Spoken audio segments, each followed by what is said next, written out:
Hello, I'm Yossi Letsky from Phytofeed.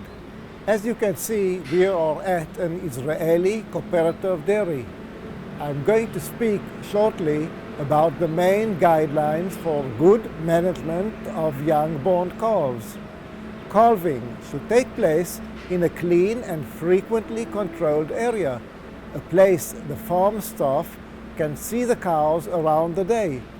Soon after birth, the calf is collected by the dairy staff. Calf is inspected, well dried with a clean cloth, navel cord is disinfected, and the calf is marked according to the dairy's protocol.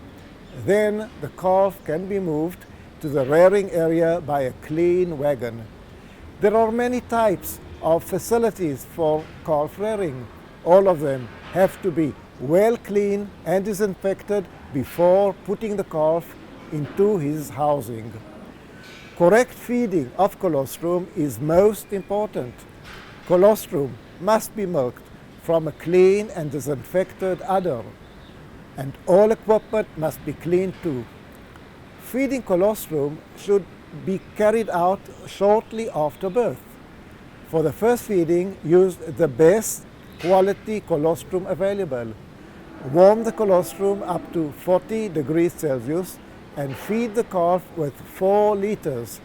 If the calf does not consume the whole quantity, then after 2 to 3 hours, feed the remaining amount. The target for colostrum feeding during the first day is to feed 12% of body weight.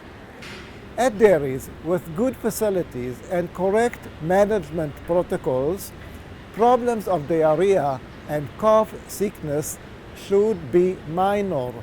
But at commercial farms, many times this is not the case, and calves suffer from pathogen contamination. Common diseases are Cryptosporidium, a large range of viruses and bacteria like E. coli and Salmonella. So, how can we protect the calves and keep them in good health? The best way and most cost-effective is by prevention. Keep the pathogens away from the calves. Use vaccinations, including vaccines for the cows. Keep alert. Treat sick calves as soon as possible. Traditionally, calves have been treated with large amounts of antibiotics and medication. Actually, for the dairy worker, this is the easiest way to react, to give an injection. But nowadays, we know that for many of the sicknesses and diarrhea causes of young calves, the pathogens are resistant to antibiotics.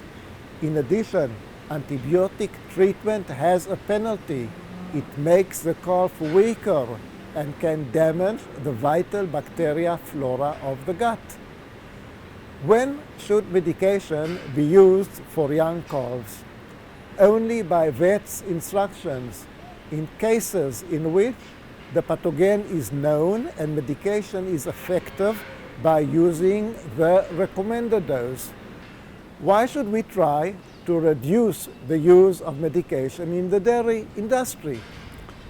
To slow down buildup of resistant pathogens, to keep the medication effective for when we really need it, to keep milk, meat, and the surroundings clean of antibiotic residues, to maintain the green and clean image of our dairy industry. Thank you all and have a nice day.